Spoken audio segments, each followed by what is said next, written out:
Oh, get out of there, Gobos! Dwarfs are on your tail! They're actually about the same height as you. Hello, welcome, Internet. I'm Gladiator. I'm joined here with Black Templar, and we are Yo, playing some more Total War Warhammer 2.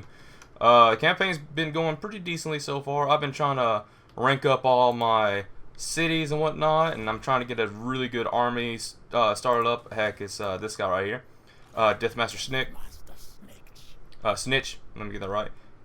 Working on getting some storm vermin. He already has some gutter runners, and then eventually I'm gonna go up and get some rattling gunners and whatnot. Uh, and as for me, I'm trying to crump some dwarves, but they won't die, the bloody buggers. How inconsiderate of them. yep. It won't be long, and I'll be starting to fight some dwarves. I forget what faction they are. Karak Azil, I think that's what they're called. I don't even know. The Korrigas, they're the southern dwarven kingdom in the Karak Eight Peaks. And speaking of Karak Eight Peaks, we still have to finish the lore of Snikch. Yep, sure do. Because for those who are unaware where we are now, Snikch has now finally reclaimed his old tribe, which are now into his budding horde after when his violent competitors were nom-nommed by his pet squig. So, what happened after that is he decided not to go out for the other tribes. Instead, he did something a bit clever. He scouted the crack to see what is going on. He found out that there were small unit of dwarves in one area in the north. In the south, he found out there was Skaven lurking about in the Karak. How did he know there was Skaven? Well, one of his scouts had a very unfortunate accident. A warp-led bullet to the cranium. Nice. Now, Snikch realized he wants to conquer the Karak and have more power. However, for him to do that, he would have to play smart, and you've angered the Lizardmen. Alright. Well, I mean, they're allies with the other guy, I believe. So. Fair enough. Anyhow, during that, decided to try and weaken the Gobbles, but however, he did it in a way that not only dealt with his competitors, but also tricked the Skaven into thinking that there was no powerhouse Gobble leading the tribes. So how did he do this? By famous routes. He would attack the Skaven, but run away to make them look weak, to make the Skaven think, oh, there's not very much threat. Of course, at the same time, any certain Gobbles want to speak their displeasure and try and, muscle in to say, oh, we're better suited than you are, he would send them to be saying, don't worry, I'll back you up and help you out. Kind of thing, which we all know he wouldn't. Of getting rid of his competitors. Now, after this little famed route, he then decided to find out who was leading the Skaven. And would you know it? It was his old friend, Yellowtooth, who raised quite a bit of ranking in his in the Skaven hierarchy. As a Fang leader, basically one of the leaders. Nice. Now, Snikch decided he figured he would go and open up a trade negotiation, and Yellowtooth didn't think much of it. Figured, oh, they're just trying to renegotiate their partnership, which was lucrative. So Snikch asked him to bring his leaders, and he'll bring his and to discuss trade. And when he entered in, what do you think happened? Something great. Yeah. Put it this way, Snikch betrayed him. Shocker, I know, but you would think with a Skaven they would sniff out betrayal, considering the amount of backstabbery they do. And Okay. basically they had a full war. However, what Snikch did in the battle was quite ingenious. He would use drums to signal to his other warriors and his other units, where certain Skaven were and where to fight. It's quite an advanced skill for a Gobo, I have to admit, but we did it. And eventually, in the end, the Skaven were pretty much outnumbered and overrun. And the Skaven, well, they ran like hell. And when a Skaven runs away, he is beautiful to the task. And thus ends of Snikch, Nice. the leader of Peak. However, you may be surprised, but he has not conquered the Peak. Now, he could remove the dwarfs, but he won't, because he's frightened that if he tries to do any overt action against the dwarfs, he could have the Skaven climbing up his rear end and pretty much rob him. So, he won't do any overt moves. However, with every dwarf trying to reinforce these poor dwarves, he would send small raiding teams to kill off the reinforcements before they could reach the Karak. The enemies that do reach the Karak, they are so badly weakened they can't help. And thus ends the legend of Snikch, the ruler of 8 peaks. Nice. Unfortunately, I don't know his current lore at the moment because I think he's dead. But it's age is saying what? Yeah, we just have to face the fact he's dead. Give a little bit of time. He'll resurrect. In some way. Yes, yes. Some way. In some way. Don't worry about me. I'm just trying to do some Skaven shenanigans right quick. Oh, why are you doing that? It is time we had a little talk about another faction leader, Manfred, the Undead. Oh. Now, Manfred is a vampire. Now, I am not 100% sure his full backstory and lore, but I do know his lore when it came to the end times. And let's just say he is not the most well-liked lord of the end times. Mm-hmm. Now, Manfred has this grand notion that he believes that because he's the oldest, that the empire should be his. Yeah, I don't think the living doesn't want a vampire to rule their kingdom now, let's be honest. Sure they do!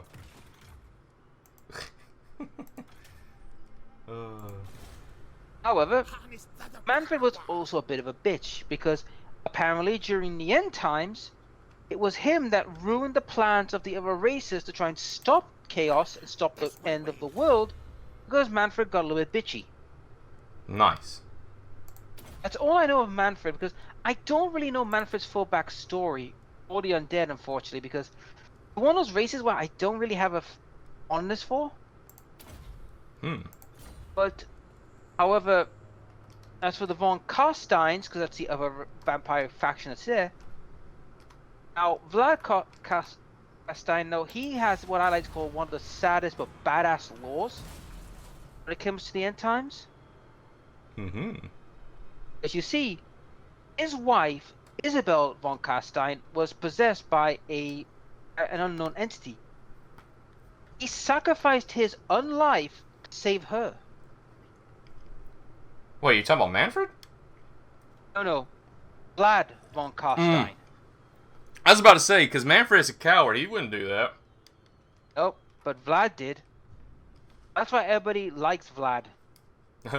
Unfortunately for Isabella, she's lost her husband, and if I recall in the current lore, she is pretty much in a bad mood. Probably. At least. Probably. Oh, the red eyes. What's up? He went on a non-aggression pact with you, probably. No, he wants to join against the Sisterhood. Ah, they want to help you with they want you to help them with a war of some kind. Okay. Yeah, but I don't want to go into that war at the moment. I've got a dwarf problem to deal with first. Dwarves first, then I'll get you. Now, the dwarves have not confederated. This is my chance. This is your chance Right. to murder them. Yeah, but unfortunately I can't move at the moment because I gotta wait for this unit. I'm willing to leave my gobbles there just to let the attrition run on its course. It's So only they one get unit, ready? dude. Yeah, but here's the thing: if I kill that unit, but if I don't give her that other stronghold, it'll confederate again. I think you'd be fine So what? myself. That's why I'm good. If I can get that one first, destroy it, same time destroy both of them at the same time. That's it. They die. They can't confederate. I mean, sure, whatever you do, you bro. I'll destroy it. I'll just take it myself. Right. I hope we go more. I hope we get to find the Mootlands because there's a lot of backstory about the Mootlands and it's freaking hilarious. Mm, That's where the Halflings live. nice.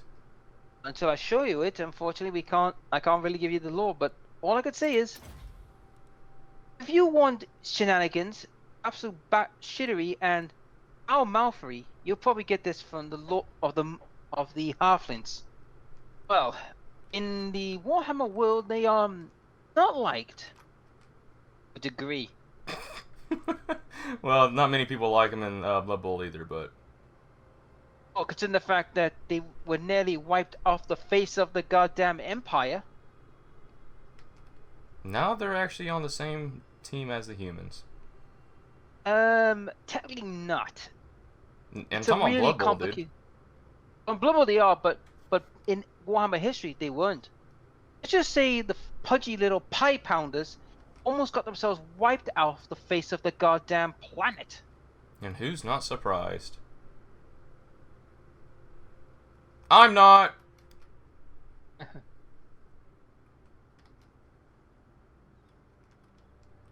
Your turn. Right. No. Oh, what do you know? Flipping Grudge Bear's back. Thorgrim Should Grudge have Bear. guessed. Yep. There's a goblin in front of you saying. Yep. Get going. Oh my god! Look at all the allies that's gonna be there to take out this keep. Oh, did you have him request to attack it? Oh, I'm requesting to attack it. Did you have them did you mark Yep, that as the target? I've marked that as target for both of them to kill. Oh, okay. Hopefully they'll follow And they've up. got snotling punk wagons. Nice. You should get some of those. They're pretty good. Ready. Well, they are in Blood Bowl, so interesting to see.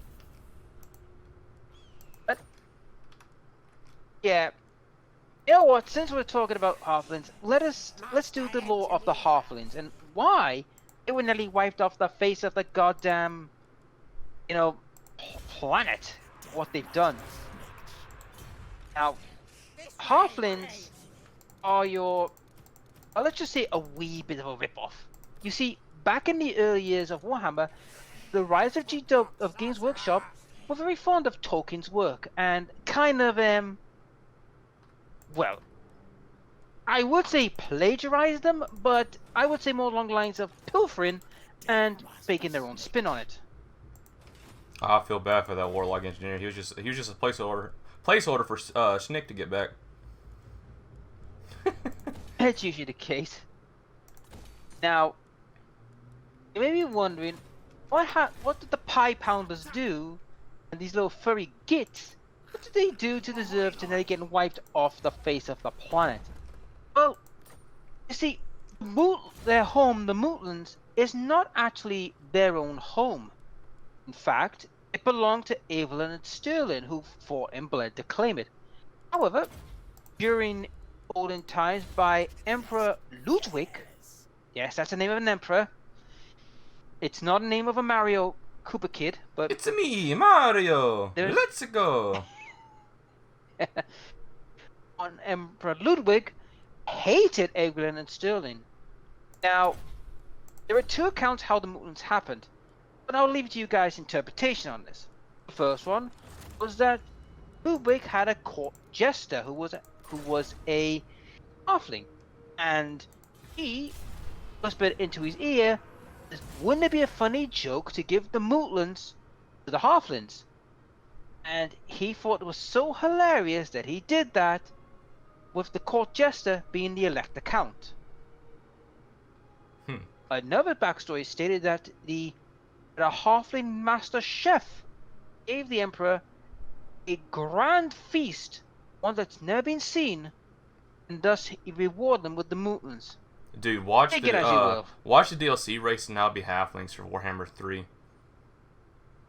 Wouldn't. The funny thing about halflings is, you see, they don't have much in the way of military might, but they do help they help the empire with other like military things like skirmishes. Because you see, for some bizarre reason, halflings are good at using bow and arrows and slings, but they can't, fight for jack.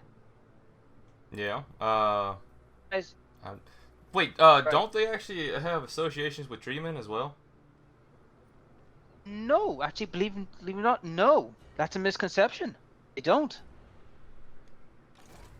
Oh, okay.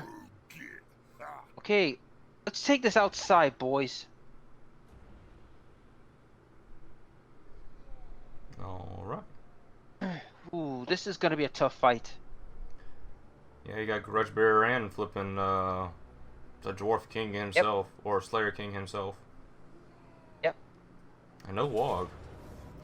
A lot of Slayers again. What do you know? Yep.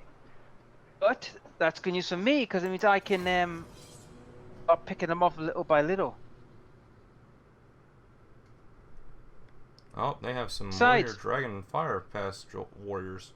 Where is a Dragon Yeah, Fire that's- Pass? It's actually that's their that's where they live. No, I understand that. That's this Regiment of Renown. These are guys who tend to fight dragons a lot. That's what they normally do. Well, they're the Warriors of Dragon Pass. Or whatever it is. It has dragon in the name, so of course they fight dragons. Now, I'll continue about the Bootlands and the whole thing with the Halflings after this little brawl. Let's just say this was just only the beginning, and it also involves my race, the Orcs. They had involved in the Halflings' problems. Nice. Right. Alright, let me Doom Diver it up here. You've got Doom Dive in the catapult. Oh, okay. Right. I'm gonna have Grimgor take out the Ooh, that's a good Fist. hit. Here I come. Well, I guess I'm gonna hit some Slayers. That's it. Whoa! Boom! Got two of them. Pass warriors in the back. Oh, that drift. Where's he going? Oh no, I'm just quoting the Gobo. He's saying "we da wog." Oh man, I missed them all.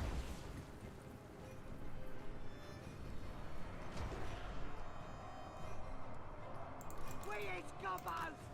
We're up! Let's go! Lad!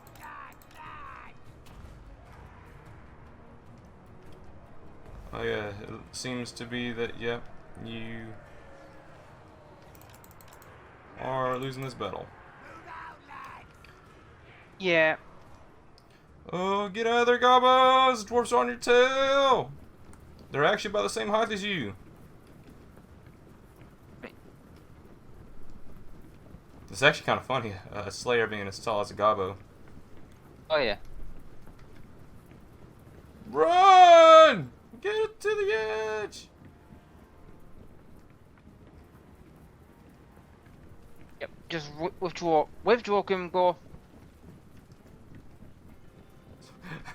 Everyone. Everyone's with. Sounds like a Yep, horror story for these Gobbos. No, right, time to withdraw everyone. No, we're not fighting, Gobbo. We're running.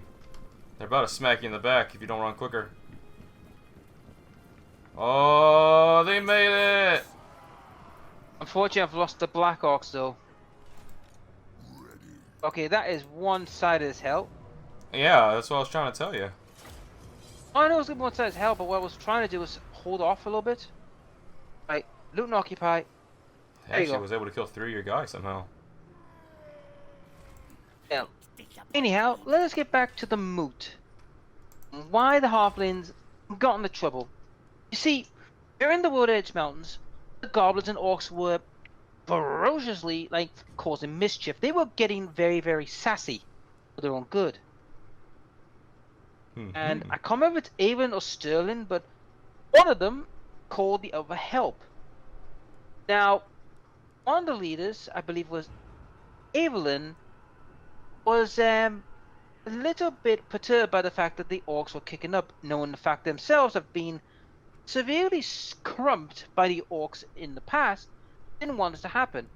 However, to get to their allies, they have to go through the moot.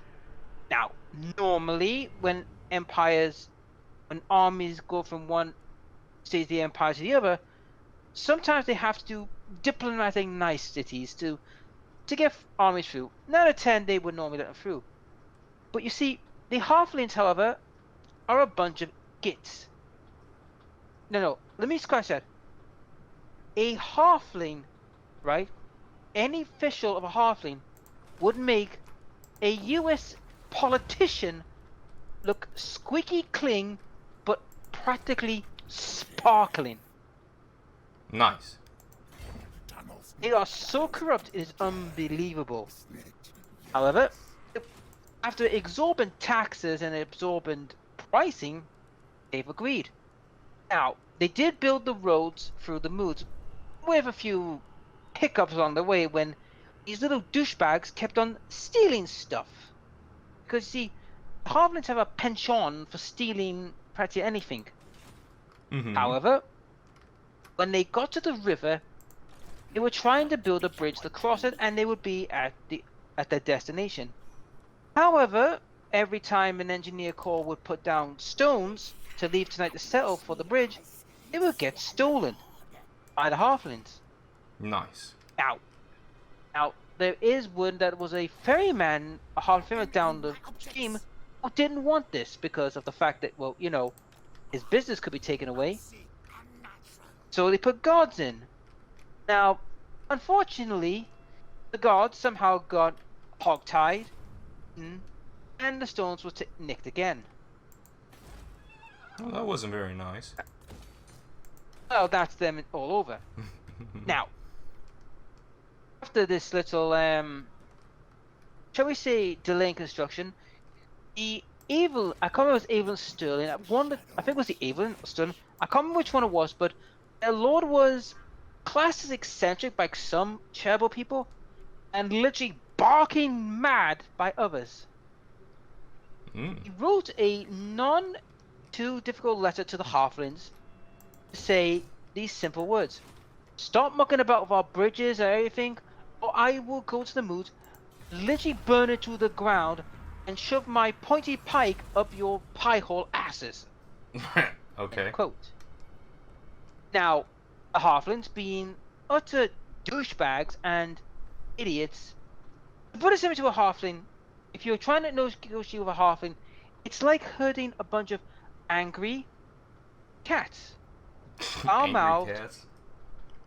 Yeah, angry, foul-mouthed, douchebaggery cats. Oh, Christ. Yeah.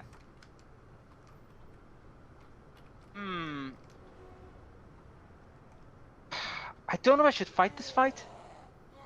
I can't see that. What's the bar say? It's a bit 50-50. You get artillery to help out against range, and what's his name? Ungrim Iron Fist is by himself, right? Oh, he's got Grudge Beard with him. No, I'm talking about the initial attack.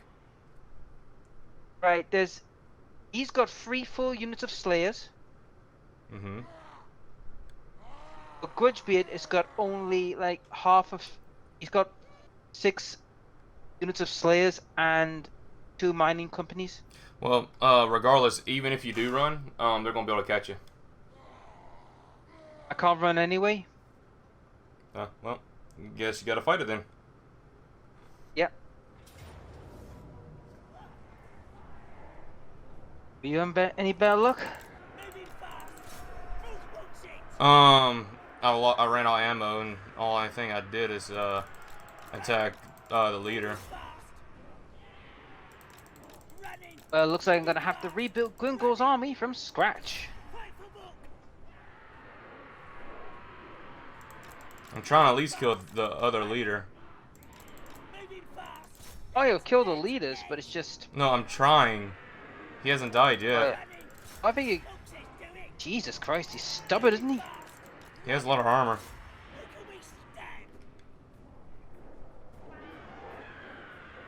Damn it, And I'm broke. cycle charged him too. Oh shoot, your orcs are all the way over here. Yeah. Like I said, I can't do much with that many slayers that won't die.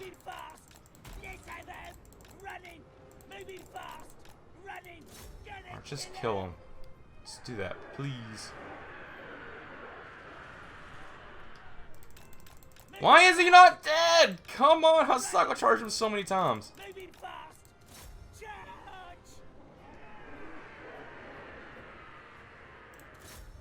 Is he using the Oath of Vengeance to make you not kill him? Alright, well, that's it for me. I don't think That's it all doesn't I can matter. do. That same here with me. I'm out pretty much. There's not much I can do. I'm just like, Besides that's ridiculous. He's so low health and yet I couldn't kill him. That means poor Grimmy will have to be restocked from scratch. Yep, Grimgor is down for now. Yep. And now he's going to come over and try and take my bases, and I can't do anything about that for now because, well, the other stack is currently recovering. Anyhow, back to the problem. Now, the Halflings thought that all this was just plenty negotiation and literally told him to go shove it because, like they said, it was like, well, pay us the taxes and all that junk. Unfortunately for them, the count, as I said before, was barking mad, didn't take it too kindly, and decided to send his army to burn the moot to the ground. Nice. And he was true to his word. Right. Now they'll see. He's coming back to try and Alright. back to the halfling law. So he considered to do what he promised to and was burning the moot. Now, this is where things get a bit weird. The halfling council realized they really screwed the pooch and sent 8 envoys to try and stop this madness. Unfortunately for the halflings, not many at the council are willing to help them because you see, they don't like the halflings in general, although that was back then. But modern day, they find halfling racism a bit uncouth. But back then, ooh, they did not like them. They wanted them to see them dead. Yeah. However, now one envoy did make it to Oldorf, and the emperor decided that he would send his army to put a stop to this madness. However, another envoy found a very unusual ally. Mm-hmm. The tribe of ogres. Nice. Now, you may think, right, when an ogre would see something small, he would think dinner. Yeah. You see, the weird thing about this whole thing is, excuse me, is that because they have a big gut, the halflings, you see, halflings can tuck away a ludicrous amount of food, right? Well, they're known to be eating a lot, yes. Well, you see, believe it or not, in ogre society, as I mentioned before, one's gut revolves around their status. So they were practically when the ogre saw the halfling, the size of this halfling's gut, he had some respect for him, and they became allies. Now, during that time, the Elector Count's forces were starting to leave him en masse because they thought this was a bit silly and they felt a bit ashamed of themselves for pretty much beating the snot out of these little foul mouth, like pie pounding gits. But unfortunately, he was losing. Count was losing more and more of his troops. Then, after that, the ogres came in and mauled humans. However, something weird happened in the battle. For some bizarre reason, the halflings panicked and ran away, while the ogres, who had nothing in their flanks to protect them, got butchered by the humans. But at the same time, the humans were crumped so good that they couldn't respond. Now, what was hilarious about the whole thing is, yet the Count decided, you know what, he would change events, saying that it was a misunderstanding with the halflings, and it was just nothing more than a little skirmish which they helped kill the ogres. Try and make it look good. But then again, this let the Count was a total barking man, raving lunatic. And thus is the halfling lore. Now, some of you might be thinking, well, wait a minute, what about the treemen in Blood Bowl? Well, truth be told, guys, they don't. That's just another of Tolkien's work they decided to put in Blood Bowl. That's all that is. Because they are not very fond of nature. So it's basically the whole thing with the Blood Bowl and the treemen. It's just a nod to Tolkien's work, pretty much. All right. Wood as a tree and treeman, that makes sense for obvious reasons. Well, I've got to fight. Oh, you're in the fight now? Yep, I'm gonna kill him. Jesus. Okay. It's time for the rats to actually do something. Yeah, you've been very quiet in most of the battles. I've been the one who's been doing a lot of the fighting. Well, I've been trying to upgrade my armies and everything. Yeah, I think it's time for me to do that as well for my armies, but that will have to wait until Grimgor's healed, which will be another 2 more turns. Okay. Or is it 3? Because I know he's got, I think, because I don't get it right about the AI. It can have its heals back within seconds, and I've got to wait like 4 or 5 turns before I get mine. Yeah. Alright, I guess let's start working on getting some warp lightning cannons and stuff. You know something? I'm actually kind of confused though. I don't know if it's clan specific, but yeah, they're supposed to be like what you want to call it? Like it's the rat ogres that has the guns on it. Oh, them. Yes, it's that's still Clan Molder. They made that. So it's specific to that one. Okay. Yeah, but I mean, what they do is they sell them off to other clans if they're willing to pay the price. It's like many of the Skaven factions, they're willing to give technology to other factions if they pay in Warpstone. Yeah. How do you think some of the other clans have got like warp lightning cannons and Jeziles? Yeah, I know that. I'm just talking about like I thought I can make them for this faction. Because I can make warp lightning cannons, I can make Jezails and all that, but I can't make them. I don't think they're made in the game yet. I think they're going to be in the game probably when 3 comes out. No, they're in the game. They're already in the game. Then it might be it could be a Scaraya thing, or it could be a Molder thing. It could be one of the 2. I think it's a Molder thing. I'm pretty sure because that's the faction they released with them. It's more heist. What are you gonna do? Rob a bank? Yeah, I'm gonna get 1,000 gold with one of my shadowy dealings. Makes sense. And Ashing was successful, so now I got more gold for free. Isn't it nice? All right. But either way, it's been about the hour time mark, so I say this is probably the end of this episode. So I hope you all enjoyed it. Thanks a lot for watching. Take it easy. Go check out Black's channel in the description below, and if I'm on his channel, he should have the lagged out channel in his description. But either way, thanks again, and we'll see all of you in the next Warhammer 2 video. Later. Later.